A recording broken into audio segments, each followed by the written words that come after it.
रहे थे। हमारे ब्यूरो चीफ वीरेश पांडे हमारे साथ जुड़े हुए हैं हालट अस्पताल के बाहर से, उनका रुख करना चाहेंगे। वीरेश, अब यहां से क्या ताजा खबर निकल कर आ रही है, क्या जानकारी है आपके पास? देखिए, मैं शहीद देवेंद्र मिश्रा के परिवार के साथ हूं। हमारे साथ राजीव मिश्रा जी हैं, जो छोटे भाई हैं स्वर्गीय शहीद देवेंद्र मिश्रा जी के। राजीव जी, जो कुख्यात विकास दुबे था, वो अपनी गति को प्राप्त हुआ। जी जी नहीं, हमें बड़ी खुशी हुई। जो अपराध किया जिसने, उस भगवान ने जो है परिणाम दिया, अच्छा हुआ। हमें आत्मा की शांति हुई साहब। जो अपराधी जैसा होता है उसका भगवान ने उसका फल दिया। तमाम लोग सवाल खड़े कर रहे हैं इस एनकाउंटर पर, क्या कहेंगे? प्रतिक्रिया की जो न्याय हुआ वो अच्छा हुआ सर। कुछ लोग कह रहे हैं कि एनकाउंटर सही नहीं हुआ, गलत हुआ। तमाम योगी सरकार पर सवाल खड़ा कर रहे हैं। विपक्ष पूरी तरह से ये जो एनकाउंटर विकास दुबे का, उस पर राजनीति शुरू हो गई। ये तो इससे मैं नहीं कह सकता। राजनीति से हमसे क्या लेना देना। जो अपराधी था, जो अपराध हुआ, भगवान ने मदद किया। हम ईश्वर पर भरोसा था हमें, और जो हुआ अच्छा हुआ। जिस तरीके से समय लगा, 1 हफ्ते के करीब समय लगा, आप लोगों के मन में भी आया, कल भी आपके घर की तरफ से बयान आया था कि अब वो पकड़ा गया है, पकड़ने के बाद इनका पता नहीं क्या होगा, कोर्ट कचहरी जो सिस्टम लचर व्यवस्था है उससे वो छूट जाएगा। ये जो संभावना आपकी थी अब तो खत्म हो गई। नहीं, मुझे तो योगी सरकार पर विश्वास था, विशेषकर मुख्यमंत्री का विश्वास था कि वो नहीं छोड़ेंगे, अपराधी नहीं बचेगा कोई। जो मेरे भाई के साथ हत्या किया है, मुझे योगी पर विश्वास था और किसी पर नहीं विश्वास था। योगी पे इस तरह की अटूट विश्वास का कारण क्या है? अब वो बहुत साफ सुथरे हैं, न्याय देने वाले थे। हमें विश्वास था कि ये न्याय मिलेगा। केवल मुझे मुख्यमंत्री योगी से था और किसी से नहीं था। जो प्रशासन है, जो एसटीएफ है, उसने भी तो बेहतर काम किया। नहीं, एसटीएफ पर विश्वास, लेकिन लोकल पुलिस पर नहीं विश्वास था साहब। ऐसा क्यों है? क्यों आपको लगा? कुछ गद्दार हैं विभागीय, जो उनके द्वारा ही मारा गया हमारे भाई। तो क्या कभी मिश्रा जी ने, आप छोटे भाई हैं, कभी शेयर किया कि इस तरह के विभाग में गद्दार हैं, ऊपर से लेकर नीचे तक, कभी आपसे बातें की? नहीं, कुछ भाई कहते थे कि विभाग का विश्वास कम होता है, कोई इस विभाग में गद्दार निकलते हैं, ये ऐसा कहते थे। उन्होंने तो पत्र भी लिखा था विकास दुबे को लेकर, और अपने जो एसएसपी थे तत्कालीन, उनको कहा था, लेकिन कोई कार्रवाई नहीं हुई, नहीं सुना गया। क्योंकि कुछ गद्दार थे, वो मिले हुए थे। ऐसे कौन से गद्दार थे? कभी भाई ने शेयर किया हो कि कुछ लोगों का नाम लिया हो? नहीं, नाम तो नहीं लिया, लेकिन वो एक चौबेपुर में तिवारी हैं, जो पुलिस में हैं, सब इंस्पेक्टर, वही मेन था। इसमें माध्यम था मरवाने में। अच्छा, आपको लगता है कि जो आठ जो शहीद हुए हैं पुलिसकर्मी और तमाम घायल हुए हैं, उसमें जो तिवारी इंस्पेक्टर थे, थानाध्यक्ष थे, उनकी अहम भूमिका रही? अब सुनने में तो आ ही रहा है सरासर। मिश्रा जी के आप भाई हैं, छोटे भाई हैं, निश्चित रूप से उन्होंने अनंत देव तिवारी को भी पत्र लिखा था, तमाम जो आला अधिकारी हैं उनसे मिलकर शिकायत की थी चौबेपुर थानाध्यक्ष की और तमाम सिस्टम को। तो उस सिस्टम के खिलाफ आपकी क्या राय? नहीं, तो अब पेपर देख लें, पेपर तो अपने आप बता रहा है कि किसकी क्या गलती है। इनको कार्रवाई करना चाहिए। जब उन्होंने चिट्ठी लिखा था, पत्र लिखा था, तो इनको तो फाइनल कर लेना कि क्यों कैसा है, या नहीं होता चेंज कर देते उसमें, उनका उसमें चिट्ठी पे कम से कम देखते उसका निर्णय। निश्चित रूप से विकास दुबे को उसके अंजाम तक पहुंचा दिया गया है, लेकिन जो सिस्टम में खामियां हैं, जो पुलिस के जो गद्दार हैं, जिनकी बात आप लगातार कह रहे हैं कि जो गद्दार हैं, उनकी वजह से 8 लोग शहीद हुए, तमाम घायल हुए। तो आप आगे की क्या कार्रवाई और चाहते हैं? जो और बच्चे हैं जो शेष गद्दार, उनके प्रति जो है कठोर सजा दी जाए। कई नेताओं के भी नाम आपको मिश्रा जी ने बताया होगा, क्योंकि उन्हीं का सर्किल था, सीओ थे वो, और उन्होंने एक तरह से अगुआ बन के उस पूरे मुठभेड़ का सामना किया था। तो उन्होंने कभी किसी राजनीतिक कनेक्शन का भी नाम लिया था? नहीं, कोई ये बात नहीं कही हमसे, कोई ये बात नहीं। बहुत सारे ऐसे तस्वीरें वायरल हो रही हैं जिसमें तमाम ऐसे राजनेता हैं जिनके साथ वो खड़ा दिख रहा है। तो कोई दबाव मिश्रा जी के ऊपर, पॉलिटिकल दबाव ऐसा जो उससे आपसे कहे हो, आप भाई हो, परिवार में शेयर किया हो कि बड़े नेताओं के बड़े फोन आ रहे हैं, एमएलए के बड़े फोन आ रहे हैं, बड़े सांसद के फोन आ रहे हैं, मंत्री के फोन आ रहे हैं, किसी का नाम? नहीं, ऐसी बात नहीं आई कभी। नहीं, ऐसी नहीं। जब ये वारदात हुई, इसके बाद उभर के आया।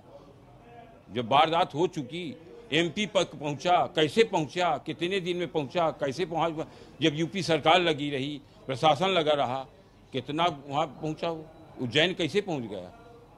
किसी का तो हाथ है। मैं तो सोचता हूँ, मेरा अंदाज है कि एमपी शासन फेल है। एमपी का हाथ है, कैसे पहुंच गए एमपी?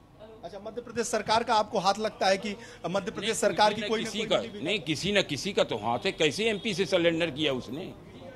एमपी सरकार ने सरेंडर कैसे एमपी से हुआ? इसका मतलब है कि कोई ना कोई तो उसका रहा, कनेक्शन जुड़ा रहा, तभी तो सरेंडर हुआ। राजीव मिश्रा जी, आपको लगता था कि वो इतना रसूखदार है? विकास दुबे आपके भाई ने कहा होगा कि मतलब किस तरह का दबाव आ रहा है जब वो सीओ जो व्यवस्था संभाल रहे थे, तो किस तरह से उसका कहते थे क्या कि हर प्रदेशों में उसके लिंक? नहीं, ये बात तो कभी नहीं हुई। ये नहीं मुझे मालूम था। जब ये वारदात हुई होगी, ये वारदात के बाद ये सब समझ में आया, इसके पहले कोई बात नहीं होती। तो मतलब कुल मिला के आपका कहना है कि जो मध्य प्रदेश सरकार ने बयान दिया है, या वो गिरफ्तार या हिरासत में या सरेंडर में जो तमाम तरह की बातें हुई हैं, वो आपको लगता है कि ये एक सोची समझी साजिश के तहत वो सरेंडर किया? नहीं, एमपी सरकार को ही क्यों, वही एमपी सरकार, मध्य प्रदेश सरकार ही थी सरेंडर होने के लिए।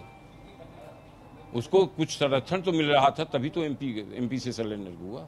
आपको लगता है कि मध्य प्रदेश सरकार या कुछ अधिकारियों का अनुभव तो हो ही रहा है?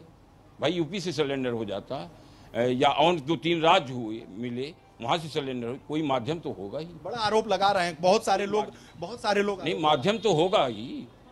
हम किसी स्थान से प्रवेश होंगे या हम सरेंडर होंगे तो कोई जुड़ा होगा, क्यों नहीं? से हमारे साथ कमलाकांत दुबे जी हैं, जो उनके रिश्तेदार हैं। कमलाकांत दुबे जी, जिस तरीके से मैम, जिस तरह से राजीव मिश्रा जो सगे भाई हैं वो आरोप लगा रहे हैं और तमाम तरह के बयान वो कह रहे हैं कि तमाम लोगों को उन्होंने कटघरे में खड़ा किया।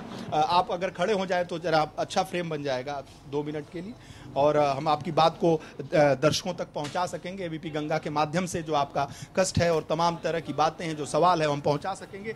जिस तरीके से जो एनकाउंटर हुआ, विकास दुबे मारा गया है, इस पर क्या पहली प्रतिक्रिया है? पहली प्रतिक्रिया यह है कि रुद्रावतार माननीय योगी जी को मैं शत प्रणाम करता हूं। वो मेरे भाई हैं, मैं भी संन्यास में हूं।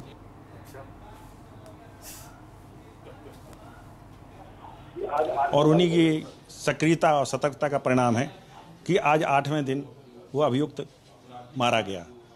लेकिन राजनीति बहुत बढ़ गई।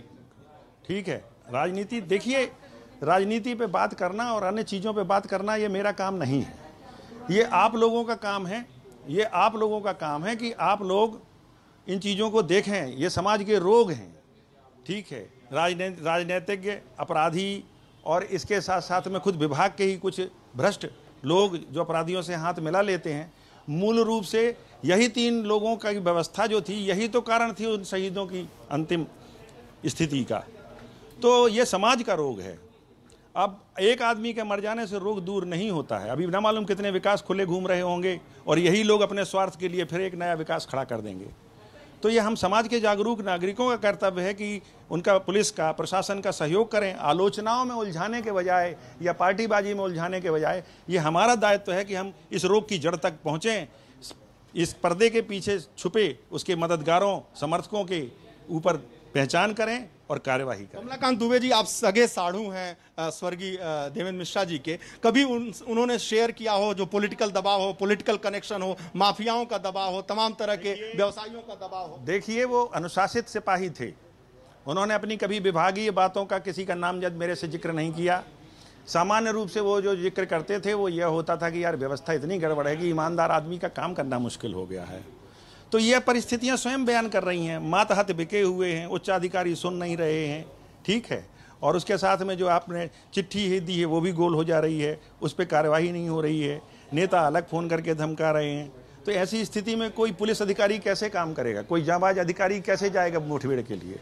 तो परिस्थितियां तो सब सामने आ चुकी हैं ना। एसएसपी डीआईजी अनंत देव तिवारी को उन्होंने पत्र लिखा था, लेकिन उस पर कोई सुनवाई नहीं हुई। अगर सुनवाई हुई होती तो आज ये हस्र नहीं होता। पुलिस का जो पत्र लिखा था और उसकी प्रतियां और भी भेजी गई होंगी ऊपर तक।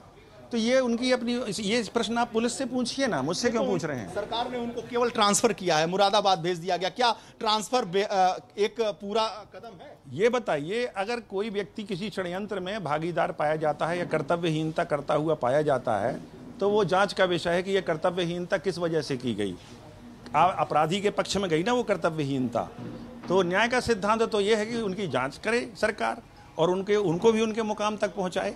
अनंत देव तिवारी ने जिस तरह से ढीला हवाली की और जो पत्र लिखा था देवेंद्र मिश्रा ने, माना जा रहा है कि अगर उस पर कार्रवाई की गई होती तो 8 जवान शहीद नहीं होते, तमाम लोग घायल नहीं होते। ये बात आप मेरे मुंह से बार बार क्यों कहलवाना चाहते? पत्र में सीधे उन्होंने लिखा था, खुद दिवंगत शहीद सीओ ने स्वयं लिखा था कि स्थिति खराब है, अगर इन सब चीज़ों को नहीं संभाला गया तो किसी भी दिन कुछ भी हो सकता है, और वह हुआ। अब ये मैं क्या कहूँ, परिस्थितियाँ स्वयं बयान कर रही हैं। नहीं तो आप क्या चाहते हैं? जो सिस्टम की सड़ांध है उस पर योगी आदित्यनाथ से क्या मांग है? मांग नहीं है, योगी जी मेरे भाई हैं भाई, वो भी सन्यासी, मैं भी सन्यासी, मैं उनके साथ खड़ा हूँ कंधे से कंधा मिला के।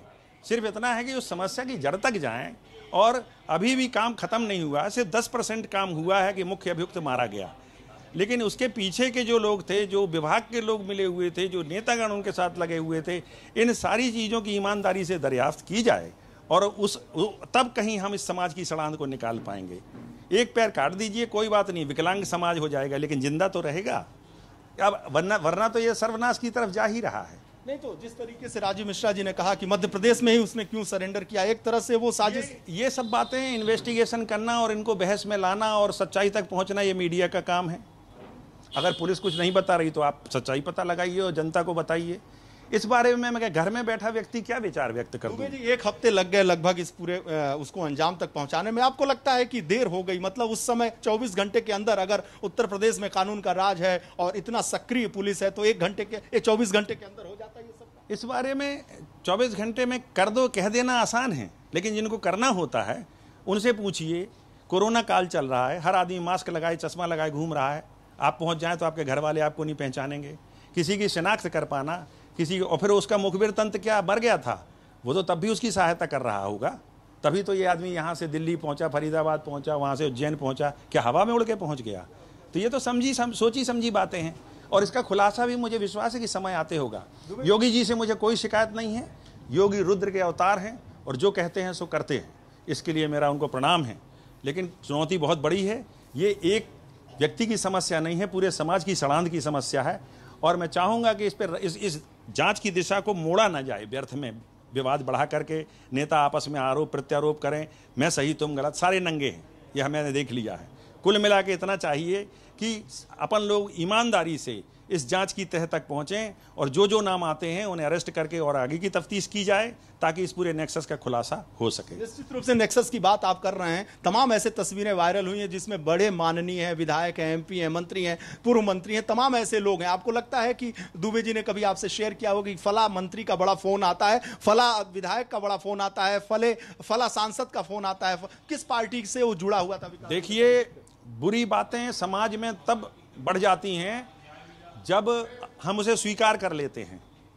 आपने स्वीकार कर लिया कि ये तो सामान्य बात है, तो ये तो मैं ये पूछता हूँ कि जिस समय उनको पकड़ा गया या उनके साथ देखा गया, उस समय किसी व्यवस्था ने ये सवाल क्यों नहीं उठाया कि ऐसा क्यों हो रहा है? उस समय किसी ने सवाल नहीं उठाया। आज घटना घट गई तो सब सवाल उठा रहे हैं। निश्चित रूप से उनकी भी जांच होनी चाहिए। धन्यवाद। आखिरी सवाल, 2, 4, 5 ऐसे लोग जिस साजिश करता हैं, जो मुख्य लोग हैं, चाहे वो राजनीतिक हो, विभाग के हों, वो किसका नाम आप कहते हैं कि योगी जी से या सरकार से, छोड़ दीजिए योगी जी से, लेकिन सरकार से, पुलिस से, प्रशासन से, वो ऐसे जयचंदों को कैसे खोजा जाए? और वो जयचंद कौन है, साजिश करता कौन है, विभीषण कौन है? वो खुद खोजेंगे, ये मेरा काम नहीं है। नाम तो बता दीजिए। किसका नाम बता दूं? जो शेयर किया किसने? मिश्रा जी ने। वो अपना व्यक्तिगत सूचना मुझसे शेयर नहीं करते थे, वो सिर्फ परिस्थितियां बताते थे। कभी सिस्टम की सड़ांध को आपसे शेयर किया हो कि सिस्टम सड़ गया है? वो सब देख, ईमानदार लोग कैसे काम करें? वो सब देख रहे हैं कि सिस्टम सड़ गया है। आप वो सब देख रहे हैं सिस्टम सड़ गया है, तो ये सामान्य बात करना, किसी का नाम लेना होता है क्या? आप क्या करना चाहते हैं मुझसे? क्या कहलवाना चाह रहे हो आप? क्या कहलवाना चाह रहे हो आप मुझसे? किसका नाम ले दूं मैं जब मुझे नहीं पता? तो उन्होंने व्यवस्था पे उंगली उठाई, वो मैंने बता दिया कि ये व्यवस्था पे उंगली उठाई थी, इसके कारण इनकी मौत हुई। और जो मैं बोल रहा हूं वो सब सबके सामने है।